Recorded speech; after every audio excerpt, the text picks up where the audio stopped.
Question number 10 দিয়া আছে যে A subset of B and C subset of D. A subset of B and C subset of D. তেন্তে দেখাব লাগে যে A cross C subset of B cross D.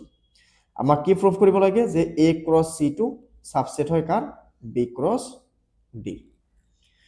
তেতিয়া আমি এনেকৈ ধৰি ললো let x y belongs to A cross C.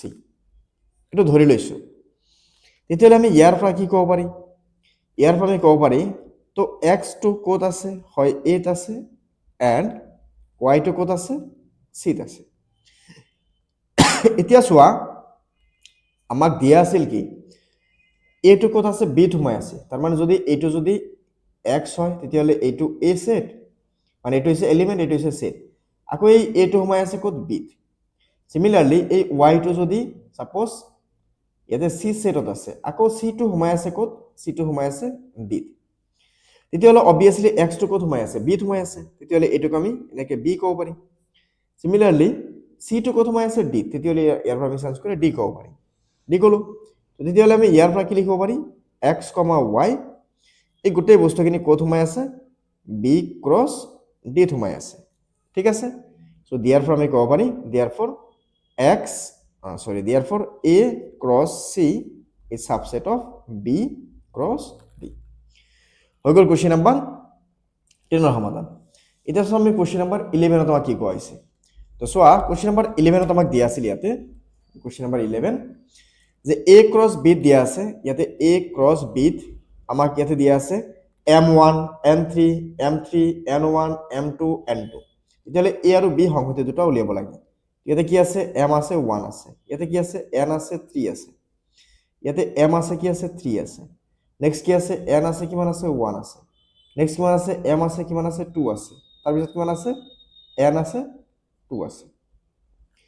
So তেতিয়া হলে আমি যদি চাও ইয়াৰ পৰা তো a মানে কি আহিব a চোৱা m আছিল m n আছিল তো m লিখিলো m ৰ পিছত n এটা আছে লিখিলো m n m n only m আৰু n এ আছে তো হৈ গ'ল।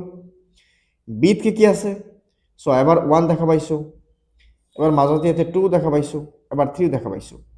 এতিয়া সো ইয়াতে 3 দুবাৰ আছে কাৰণে আমি দুবাৰ নিলিখো এবাৰহে লিখিম বা m দুবাৰ আছে বা তিনিবাৰ আছে কাৰণে আমি তিনিবাৰ নিলিখো এবাৰহে লিখিম কিয়নো আমি এটা বস্তু আগতে শিকিছিলো যে সংহতি গঠন পদ্ধতিত আমি এটা উমৈহতীয় ধৰ্ম লিখিব লাগে আৰু তালিকা গঠন পদ্ধতিত আমি এটা এটাকে মৌলতাতে লিস্টিং কৰিব লাগিব বহুৱাব লাগে বা লিখিব লাগে।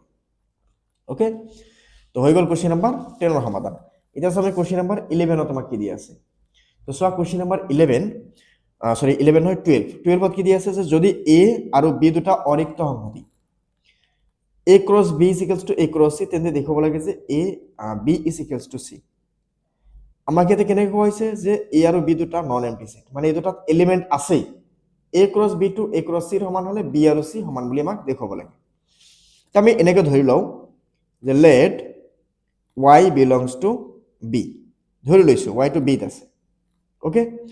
তো ইয়াৰ পৰা আমি ক'ব পাৰি যে x y to ক'ত আছে তেতিয়াহ'লে x to y to a cross b ত আছে x y to যদি a cross b ত আছে তাৰ মানে x to ক'ত আছে a ত আছে y to ক'ত আছে b ত আছে লিখিলো। তেতিয়াহ'লে ইয়াৰ পৰা তুমি কি ক'ব পাৰা x to a ত আছে y to b ত আছে। তো আকৌ আমি যদি চাও ইয়াৰ পৰা ইয়াতে এটা বস্তু এতে এটো নহয় এটো লাইন নহয় এটো এনেকে লিখিম আমি xy belongs to a cross b আকৌ a cross b টো কাৰ সমান পাইছিলো আমি a cross c ৰ সমান পাইছিলো। তেতিয়াহ'লে আমি ইয়াৰ পৰা কি ক'ব পাৰি x টো ক'ত আছে a ত আছে y টো ক'ত আছে c ত আছে লিখিলো। লিখাৰ পিছত এইবাৰ চোৱা তুমি ইয়াৰ পৰা কি ক'ব পাৰা তাৰ মানে কথাটো হয় যে y টো c ত আছে ওকে ৰাখি দিলো এইখিনি। তেতিয়াহ'লে y টো ক'ত ধৰিছিলো b ত y টো আহি গ'ল ক'ত c ত তাৰ মানে ইয়াৰ পৰা আমি ক'ব পাৰি b টো c ত সোমাই আছে এটো দিয়া নাম্বাৰ 1 হৈ গ'ল। এতিয়া নেক্সট আমি লিখিম ধৰি লও এবাৰ x টো ক'ত আছে c ত আছে ধৰি লৈছো x টো ক'ত আছে c ত আছে। যদি x টো c ত আছে তেতিয়াহ'লে আমি ইয়াৰ পৰা কি ক'ব পাৰি y x টো আমি এনেকে ধৰিব পাৰি না y x টো a cross c ত আছে ঠিক আছে। ইয়াতে আমি ধৰি লৈছো y টো ক'ত আছে a ত আছে ওকে। ইয়াতে যেনেকৈ আমি ধৰিছিলো x টো ক'ত আছিল ইয়াতে a ত আছে y টো ক'ত আছে a ত আছে ধৰি লৈছো। এতিয়া ইয়াৰ পৰা এটা বস্তু আমি লিখিব পাৰিম না যে এ ক্ৰছ চি টো কাৰ সমান আছিল এ ক্ৰছ চি টো এ ক্ৰছ বিৰ সমান আছিল তো এটোক চেঞ্জ কৰি আমি এ ক্ৰছ বি লিখি দিব পাৰি আমি ইয়াতে লিখি দিলো suppose since A cross B is equals to A cross C ইয়াতে তোমালোকে মেনশন কৰিব পাৰা since A cross C is equals to A cross B লিখি দিলো এবাৰ লিখাৰ পিছত এইবাৰ আমি ইয়াৰ পৰা কি কৰিব পাৰি সেপাৰেট কৰিলে y বিলংস টু আমি কি লিখিব পাৰি a and x belongs to আমি কি লিখিব পাৰি b তো এইবাৰ তুমি ইয়াৰ পৰা গুচাই দিয়া এই y বিলংস টু a তেতিয়ালে ইয়াৰ পৰা কি ক'ব পাৰি x বিলংস টু আমি b ক'ব পাৰি তো আমি ধৰিছিলো x টু c ত আছে কিন্তু আহি গনে পালো কি x টু b ত আছে তো তেতিয়ালে আমি ইয়াৰ পৰা ক'ব পাৰি therefore c টু কি আছে সাবসেট অফ b হয় এটোক নাম্বাৰ দি দিয়া 2 তেতিয়ালে আমি 1 আৰু 2 ৰ পৰা আমি কি পাম 1 আৰু 2 ৰ পৰা পাও ইয়াতে b টু কি আছে c তোমাৰ আছে আকৌ ইয়াতে c টু b তোমাৰ আছে তেতিয়ালে আমি কি পাম b is equals to c ঠিক আছে আমাক এইখিনি প্রুফ কৰিব দিছিল এটো হৈ গল কোশ্চেন নাম্বাৰ 12 ৰ সমাধান এটা সময় আমি কোশ্চেন নাম্বার 13 ত কি কৈছে কোশ্চেন নাম্বার 13 ত দিয়া আছে যে a মানে দিয়া আছে b মানে দিয়া আছে c মানে দিয়া আছে আমাক দেখুৱাব লাগে যে a square is equals to b square intersection c square এতিয়া সোয়া a স্কয়ার মানে কি a স্কয়ার মানে হৈছে a ক্রস a এতিয়া a কি আছে 1 2 আকৌ a কি আছে 1 2 তো লিখি দিলো তো এইবাৰ আমি ইয়াতে কি পাম 1 ৰ লগত 1 1 ৰ লগত আমি কিমান পাম 2 আকৌ 2 ৰ লগত কিমান পাম 1 আকৌ আমি 2 ৰ লগত কিমান পাম 2 এটো ৰাখি দিয়া ৰাখি দিলো এটা b স্কয়ার উলিয়া b স্কয়ার মানে কি b ক্রস b ইয়াতে কি পাম আমি ইয়াতে কিমান আছে 132 আছে তো 132 আকৌ লিখি দিয়া 132 দুবা লিখিব লাগিব এটা কি আছে তিনিটা তেতিয়ালে 3 3 যা কিমান 9 3 3 গুণ 9 তাৰ মানে b ক্ৰস b 9টা মূল আহিব তো ইয়াৰ পৰা লিখি দিয়া 1 ৰ লগত 3 আকৌ লিখি দিয়া 1 ৰ লগত সৰি 1 ৰ লগত 1 লিখিব লাগিছিল প্ৰথমে 1 ৰ লগত 3 লিখিলো একো নাই 1 ৰ লগত 2 মানে 1 ৰ লগত 3 1 ৰ লগত 1 1 ৰ লগত 2 1 ৰ লগত 3 হৈ গল নেক্সট আমি চাও আকৌ 3 ৰ লগত 1 3 ৰ লগত 3 3 ৰ লগত 2 হৈ গল আকৌ আমি চাম ইয়াতে 2 ৰ লগত 1 2 ৰ লগত 3 2 ৰ লগত 2 হৈ গল নটা এলিমেন্ট থাকক এইখিনি এতিয়া আকৌ লিয়া c স্কয়ার মানে কি c ক্রস c c মানে কি আছিল 4 2 1 আমি দুবাৰ লিখি দিও 4 2 1 তো 4 2 1 4 2 1 আমি দুবাৰ লিখাৰ পিছত আমি এবাৰ মাল্টিপল কৰিম ইয়াতে কি আহিব 4 4 নেক্সট কি আহিব 4 2 নেক্সট কি আহিব 4 1 আকৌ কি আহিব 2 4 আকৌ কি আহিব 2 2 আকৌ কি আহিব 2 1 আকৌ ইয়াৰ পৰা আমি কিমান পাম 1 4 আকৌ ইয়াৰ পৰা আমি পাম 1 2 আকৌ ইয়াৰ পৰা পাম আমি 1 1 হৈ গল এখিনি এতিয়া আমাক ইয়াতে উলিয়াব দিছে b square intersection c square তো সসর b স্কয়ার আৰু c স্কয়ার মিল কি আছে ইয়াতে সোয়া ইয়াতে এটা কি আছিল 1 1 আছে তো ইয়াতে এটা 1 1 আছে তো এটা 1 1 মিল আছে লিখিলো এটা 1 1 মিল আছে আমি লিখিলো নেক্সট যদি চাও আমি ইয়াতে নেক্সট ইয়াতে এটা 1 2 আছে ইয়াতে এটা 1 2 আছে তো লিখি দিয়া 1 2 তার পিছত ইয়াতে 3 1 আছে ইয়াতে 3 1 কত নাই ইয়াতে 3 নাই 1 আৰু 4 একেটাকে আমি চাম 3 থকা ইয়াতে আমাৰ নাহিব 3 থকা নাহিব তেতিয়ালে 2 1 সসন ইয়াতে 2 1 আছে না ইয়াতে 2 1 আছে ইয়াতে 2 1 আছে ইয়াতে 2 1 আছে তেতিয়ালে ইয়াতে লিখি দিও 2 1 লিখিলো 3 তো নাহিব 2 2 2 2 ইয়াতে আছে 2 2 ইয়াতে আছে আমি লিখি দিলো 2 2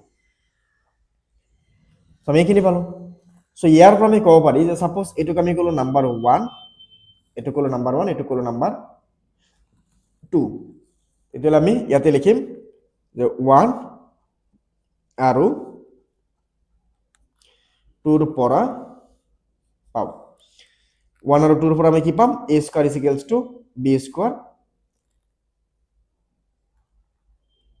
intersection c square by a square is equal to b square মিলন ছেদন c স্কয়ার আমি পালো এইখিনি এটা চাম আমি কোশ্চেন নাম্বার 14 যেটো এটো এক্সাৰসাইজৰ লাস্ট কোশ্চেন হয় কোশ্চেন নাম্বাৰ 14 টু সো কোৱেশ্চন নম্বৰ 14 টো একেবাৰে ইজি আছে, ইয়াতে কোনো সমস্যা নাই।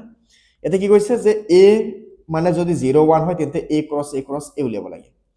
তো এ ক্ৰছ এ ইয়াতে উলিয়াব গ'লে তুমি তিনিবাৰ লিখিব লাগিব, তাৰ মানে 0 1 ক্ৰছ 0 1 ক্ৰছ 0 1। তো তিনিবাৰ লিখিব গ'লে পোনপ্ৰথমে ইয়াৰ পৰা এটা ল'ব লাগিব, ইয়াৰ পৰা এটা লিখিলা, আকৌ ইয়াৰ পৰা এইটো ল'লা, ইয়াৰ পৰা এইটো ল'লা, ইয়াৰ পৰা এইটো ল'লা। এনেকৈ লিখোঁতে কনফিউজ হোৱাৰ চান্সেছটো বহুত বেছি থাকে। তো আমি এটা চিষ্টেমত ইয়াতে কাম কৰিব পাৰোঁ। ছাপ'জ প্ৰথমে ধৰি লৈছোঁ ইয়াতে এ, এৰ ইয়াতে কেইটা মূল আছিল? দুটা, এটা কি আছিল 0, এটা কি আছিল 1। এইটো হ'ল সেকেন্ড এ আমি লিখিলোঁ। আকৌ এ ক্ৰছ এৰ লগত আকৌ আমি মাল্টিপল কৰিব লাগে কাক? এক। আমি এনেকৈ বনালোঁ। এত কি আছে? আকৌ এত আছে 0 and 1, 0 and 1। আমি চোৱা দুইবাৰ মাল্টিপল কৰিলোঁ এ ক্ৰছ এক, আকৌ এবাৰ মাল্টিপল কৰাৰ কথা কৈছে, ইয়াতে তিনিবাৰ মাল্টিপল কৰাৰ কথা কৈছে, তেতিয়াহ'লে আকৌ ভাগ কৰি দিয়া 0 1 0 1। ইয়াতে আকৌ লিখি দিয়া 0 and 1, ইয়াতে আকৌ লিখি দিয়া 0 and 1। লিখিলা, লিখাৰ পিছত এইবাৰ তুমি ইয়াতে এখানে কার চিন দি দিলে অকমান ভাল হয় বস্তুখিনি। ওকে,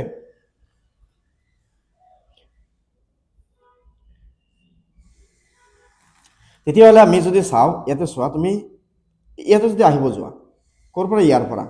তেতিয়াহ'লে কি লিখিব লাগিব? 0 0 0। তাৰ মানে প্ৰথমে এটা কি আহিব? 0 0 0। এইটো যদি আহিব খোজা 0 0 1, তো ইয়াতে লিখি দিয়া 0 0 1 হৈ গ'ল। ইয়াতে যদি আহিব খোজা তেতিয়াহ'লে কি আহিব? 0 1 0, তো 0 1 0। ইয়াতে যদি আহিব যাওঁ আমি 0 1 1, 0 1 1 হৈ গ'ল। নেক্সট আমি যদি চাওঁ, ইয়াতে চাওঁ তেতিয়াহ'লে কি আহিব? 1 0 0, তো 1 0 0 আহিল। ইয়াতে যাব গ'লে 1 0 1, 1 0 1। নেক্সট আমি চাওঁ 1, তাৰপিছত আমি যদি চাওঁ ইয়াতে কি আছিল? এইটোত গ'লো, এইটোত গ'লো। এতিয়া আমি নেক্সট চাওঁ ইয়াতে, তো 1 1 0, এইটোত কি আহিব? 1 1 0। আৰু ইয়াতে আহিব গ'লে কি আহিব? 1 1 1, 1 1 1। তো এতিয়া চোৱা ইয়াতে কেইটা এলিমেণ্ট আছিল? দুটা এলিমেণ্ট আছিল। কেইবাৰ পূৰণ কৰিছোঁ আমি? মাল্টিপল কৰিছোঁ তিনিবাৰ। তেতিয়াহ'লে 2 2 4, 4 2 8, তেতিয়াহ'লে ইয়াতে 8টা এলিমেণ্ট আহিব লাগিব। ইয়াতে আমি 8টা এলিমেণ্ট পাইছোঁ। তো এইটো হৈ গ'ল কুৱেশ্যন নম্বৰ আমাৰ 14ৰ সমাধান। তো তোমালোকে যে ডাইৰেক্ট ইয়াৰ পৰা চাই কিনে লিখিব যে অকণমান দিগদাৰী হ'ব যেন মই পাওঁ, তো সেয়ে তোমালোকে এনেকৈ প্ৰথমে এটা ব্ৰেকফাষ্ট ৰাখি কিনে তাৰপিছত ইয়াক সমাধান কৰিব পাৰা। ঠিক আছে, চ' আমি আকৌ লগ পাই আছোঁ পৰৱৰ্তী এক্সাৰচাইজ লৈ কিনে। তোমালোকে চেনেলটো ছাবস্ক্ৰাইব কৰি ৰাখিবা, লগতে বেল আইকনটো দবাই ৰাখিবা। Thank U.